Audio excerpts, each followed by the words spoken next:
Hello everyone, welcome to another lecture of the course Digital Signal Processing. Previously we have seen the sampling of continuous time signals, and the similar process of sampling can be considered for discrete time signals also. So let us consider this x of n as the discrete time signal. So we have a discrete time signal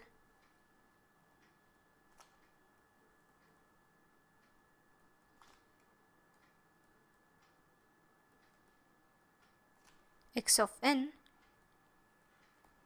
and when we need to consider the sampling, then at that time we retain. So what we can say is, for sampling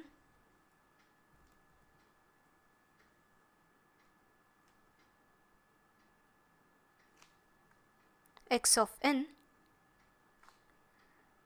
by a factor of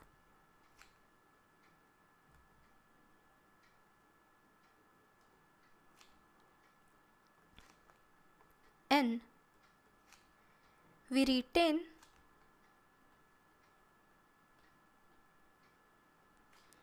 x of n when n is equal to k times, or say L times this n, that is the factor by which we are sampling. Otherwise we make it 0.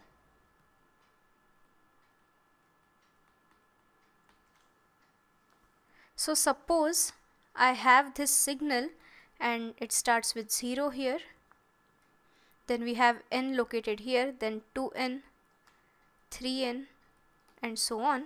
So if we need to sample it by a factor of n, we are just going to retain the value of x of n at 0, n, 2n, 3n, and so on, and make this 0. So mathematically we can just define it as, let's say the sampled signal is given as x hat of n, which is equal to x of n if n is an integer multiple of ln, where this L is ranging from -infinity to infinity, and it is equal to 0 otherwise.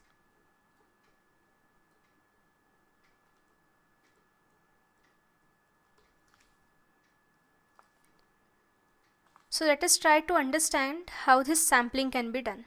Now in case of continuous time signals, we had used train of impulse in order to have the sampling. So we will have something similar in case of discrete time signals also. So suppose this is my x of n.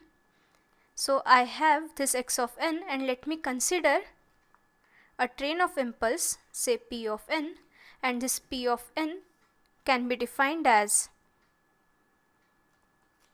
summation L running from -infinity to infinity, and I can observe here I have a unit impulse located at every integer multiple of n. So this can be written as del of n minus ln. So this is the train of impulse that we have.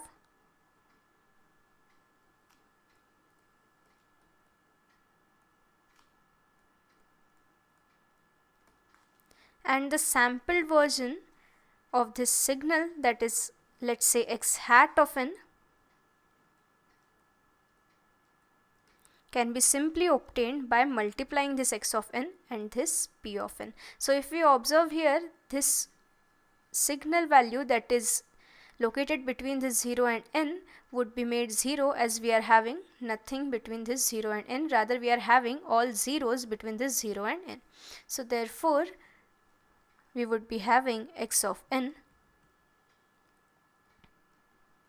multiplied by p of n. So this we can write as x hat of n is equal to x of n into p of n, and we know that this p of n is basically the train of impulse. So what we have is x of n into summation L running from -infinity to infinity del of n minus ln, which can be written as summation L running from minus infinity to infinity. So this x of n is constant with respect to this summation variable, that is L. So we can just take it inside. So we have x of n into del of n minus ln. Now again we can use the shifting property of this unit impulse. So using shifting property,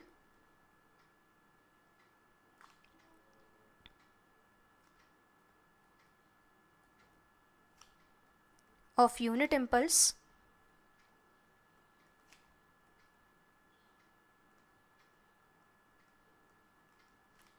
we have summation L running from minus infinity to infinity. So this shifting property says that if I have an impulse located at n equal to n naught and we scale it by a signal, say x of n, then this signal will be having the value as x of n naught and again scaled by n minus n naught. So basically this impulse picks up the value of x of n naught, that is picks up the value of x of n where the impulse is located.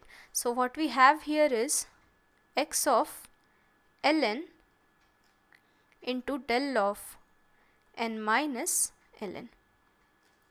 So this is x hat of n that we have, and this is the sampled signal.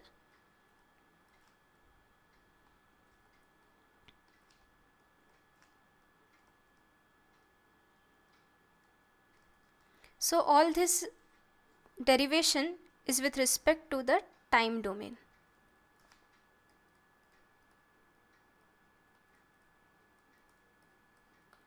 Now let's see what happens in the frequency domain. So for that,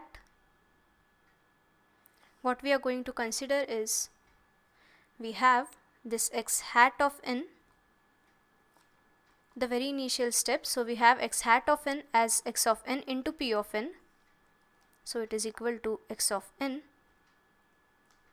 into p of n, and these are the discrete time signals. So the frequency domain representation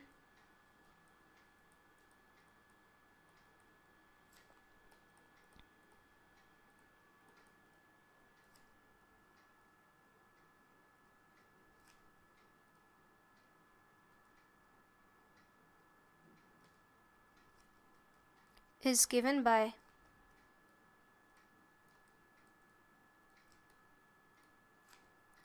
discrete time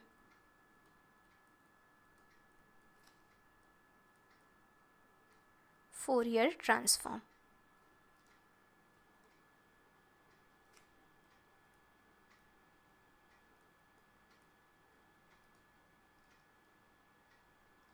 So let x hat of omega be the Fourier transform of this x of n.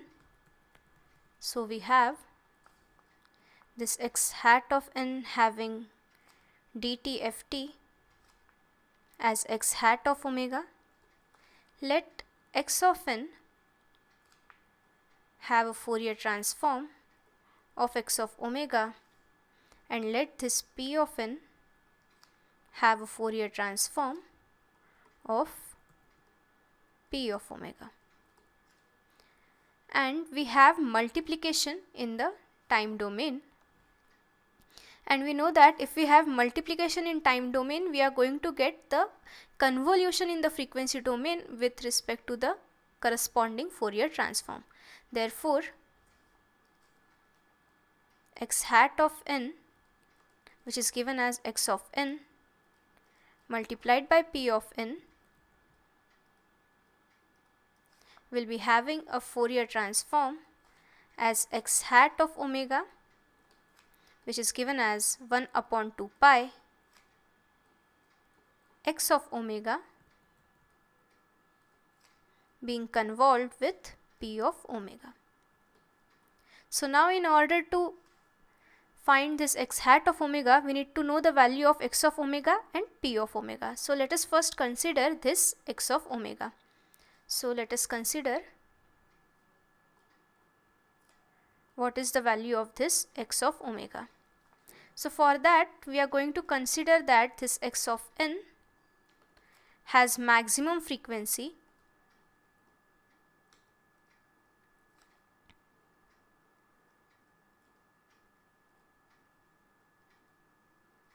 as omega m, and therefore we are going to consider the Fourier transform as something like this.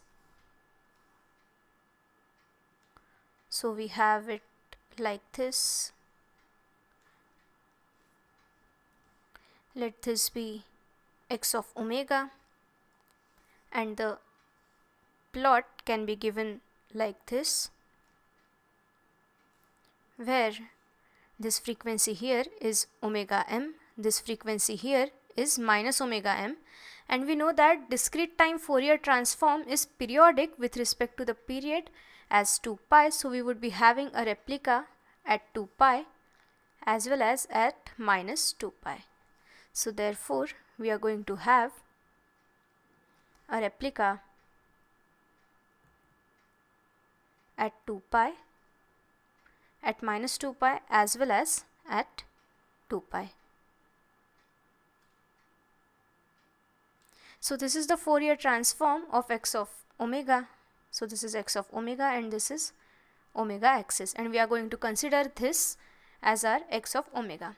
Now once we have this value, the next thing that we need to know is what is the Fourier transform of p of omega. So the next thing is finding the Fourier transform of p of omega. Now we know that this p of n is defined as summation L running from minus infinity to infinity del of n minus L times n. And now if we observe its plot here, if we observe this plot, this p of n is periodic with respect to period n. So what we have is this p of n is periodic with period capital N. And in case of periodic signals, in order to find the Fourier transform, we first need to find what are the Fourier series coefficients, and once we have the Fourier series coefficients, we can easily find the Fourier transform. So the step 1 here is finding Fourier series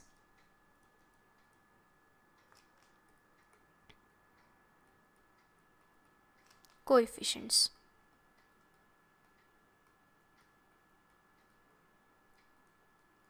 Now we know that this p of n is periodic with period n, therefore the fundamental frequency, let's say omega s, be given as 2 pi by period, that is 2 pi by n, and therefore the Fourier series coefficients are given as ak is equal to 1 over period summation n running from minus infinity to n over a range of this period. Then we have this p of n into e to the power minus j omega s into n. So this is the formula. So it is basically jk omega s into n. So this is the formula for the Fourier series coefficients. So we have ak is equal to 1 by n summation L running from minus infinity to infinity. We have this as n ranging over the period n, then p of n e to the power minus j k omega s into n. Now we can consider the period from minus n by 2 to n by 2. So what we have is 1 by n summation n running from minus n by 2 to n by 2, and in that range we have this p of n as del of n. So we have here del of n into e to the power minus j k omega s n. Now again using the shifting property, this n can be substituted as 0. So therefore what we have is 1 by n summation n running from minus n by 2 to n by 2 del of n, and this exponent would be basically e to the power 0, and therefore it is equal to 1. So we have this summation, and summation n ranging from minus n by 2 to n by 2 del of n is equal to 1. So what we have is 1 by n into 1, and therefore the Fourier series coefficients that we obtain is given as 1 by n. So we have the Fourier series coefficients, and now the step 2 is finding Fourier transform.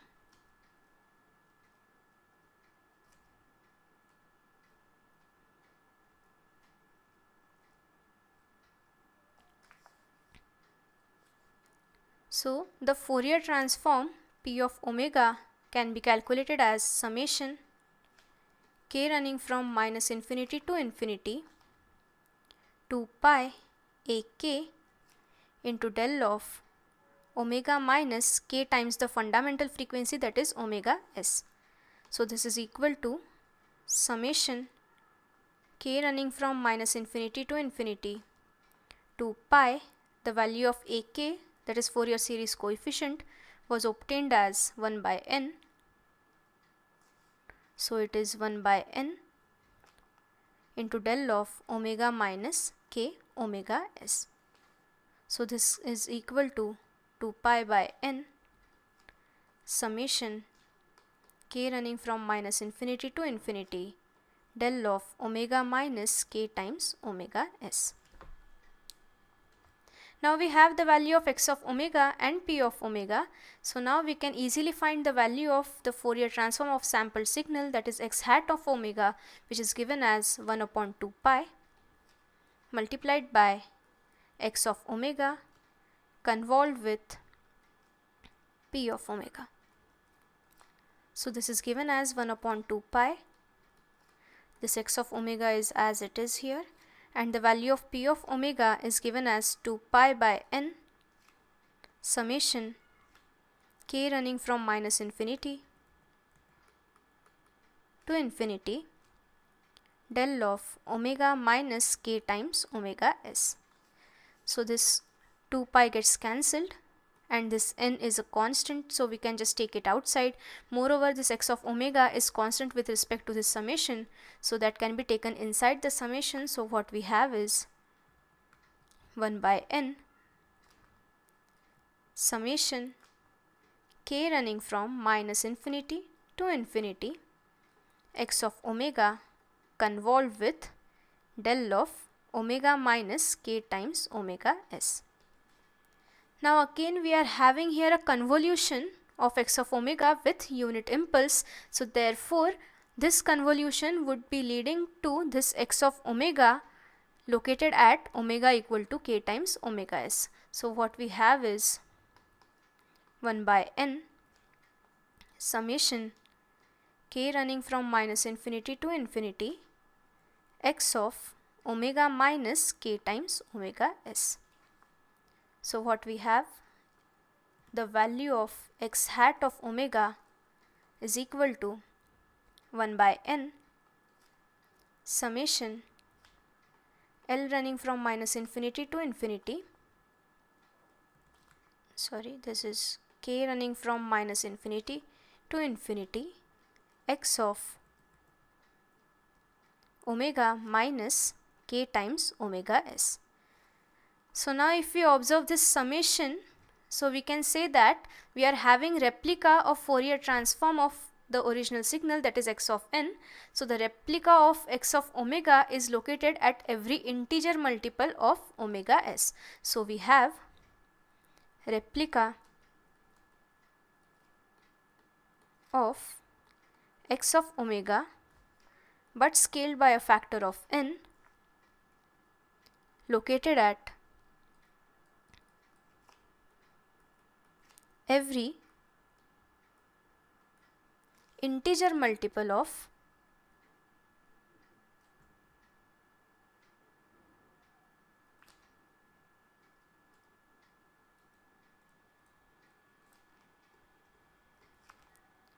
omega s. Now we know that the unique range of this discrete frequency is from 0 to 2 pi. So it is unique in a range of 2 pi. So we can have unique range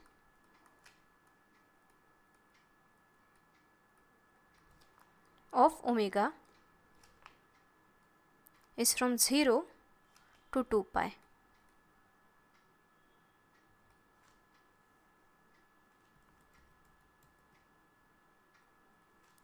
And moreover, this omega s is given as 2 pi by n. And we say that we are having replicas at every integer multiple of this omega s, which means that we are having this replicas at k times omega s, which is given as k into 2 pi by n. So now if we go on changing the value of k from 0, then 1 and so on till n minus 1, we are going to get the unique values. So that's not a problem. But when we reach at k equal to n, then at that time this k omega s will be having a value of 2 pi, which is the upper bound for the unique range of omega, and after that it is going to repeat. So this x hat of omega is periodic with 2 pi, and therefore it is going to repeat after this 2 pi. Therefore in this unique range of 0 to 2 pi, we are having the value of k from 0 to n minus 1, which means that we are going to get in total n replicas from 0 to 2 pi. So we are going to obtain in total n replicas of x of omega scaled by this factor n, or scaled multiplied by 1 by n.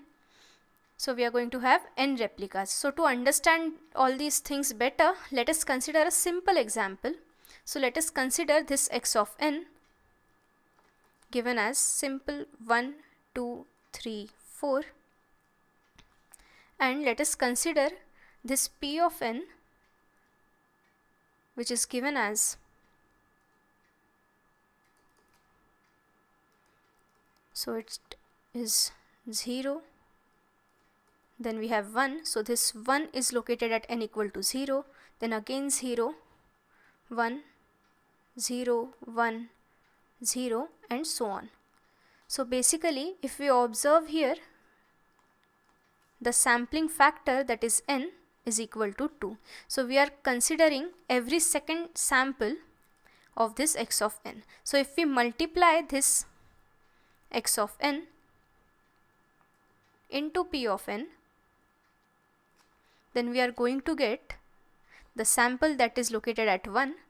So if we multiply it point by point, so we are going to have this sample at 1, so it would be as it is.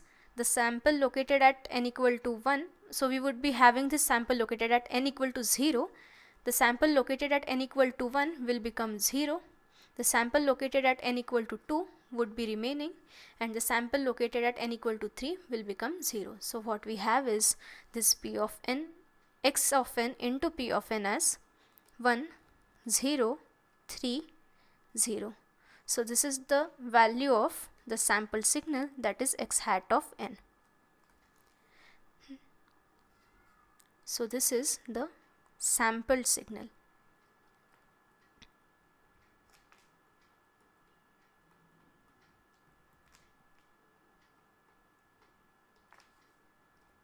Now let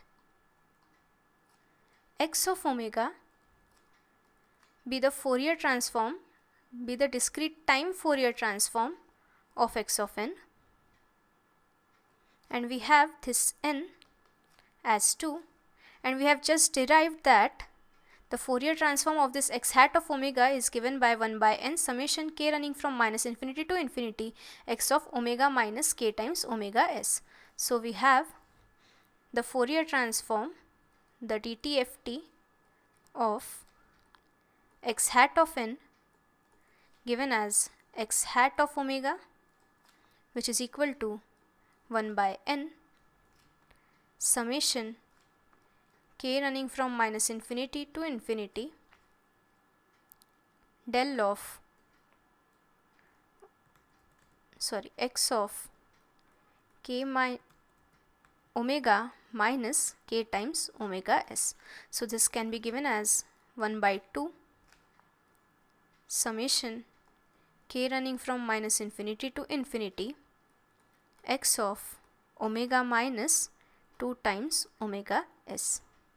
So this is what we have, k times omega s. So this is what we have here. Now as we have the value of n as 2, which means that in the range of 0 to 2 pi, we are going to have two replicas of x of omega by 2. And we know that these replicas are located at integer multiple of 2 pi. So we have replicas at k into 2 pi by n, where we have this n as 2 and this k varies from 0 to n minus 1, which is equal to 0, and 2 minus 1, that is 1. So we are going to have replicas at omega equal to 0 into 2 pi by n, so 2 pi by 2, that is equal to 0, and omega equal to pi. So in the range of 0 to 2 pi, we are going to have replicas located at 0 and pi, and its magnitude or the value would be given by x of omega by 2. So it can be visualized pictorially something like this. So this is x of omega with maximum frequency omega m and minus omega m. This is p of omega, which is having a magnitude of 2 pi by 2. So we had seen it here that this p of omega are again the train of impulses, but with a scaling factor of 2 pi by n. So we have the unit impulses located at every integer multiple of omega s. So we have this omega s, then we have 2 omega s. So if we observe here, the value of omega s is basically 2 pi by n, which is equal to 2 pi by 2, which is equal to pi. So we have it at omega s equal to pi, then 2 omega s, then minus omega s, and minus 2 omega s, and this continues.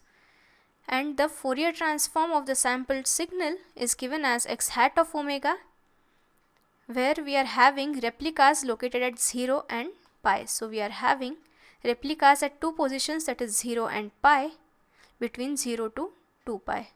So we are having these replicas here. So this is the Fourier transform for the sampled signal. So in this lecture, we looked at the sampling of discrete time signals, and we saw that it can be achieved by simply multiplication of train of impulses, which is similar to the sampling of continuous time signals. So if we have a discrete time signal x of n, and we have a train of impulse p of n such that it is periodic with period n, that is, we are having a unit impulse located at every integer multiple of this n, then the sampled signal is given by x of n multiplied by this summation, and when we solve it and apply the shifting property of unit impulse, we have this x hat of n something like this. We saw that the Fourier transform that of x hat of n, that is the sampled version, is given as x hat of omega equal to 1 by n summation k running from minus infinity to infinity x of omega minus k times omega n. So we basically obtain n replicas of x of omega by n in x hat omega, and this is valid for a range of,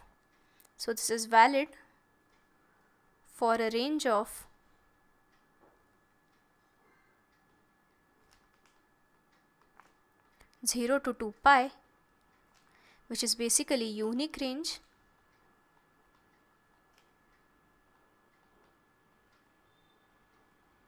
of omega. So in general, we are having replicas at every integer multiple of omega s, but if we consider the unique range of 2 pi, then we are having n replicas in that particular range. So let's stop here. Thank you.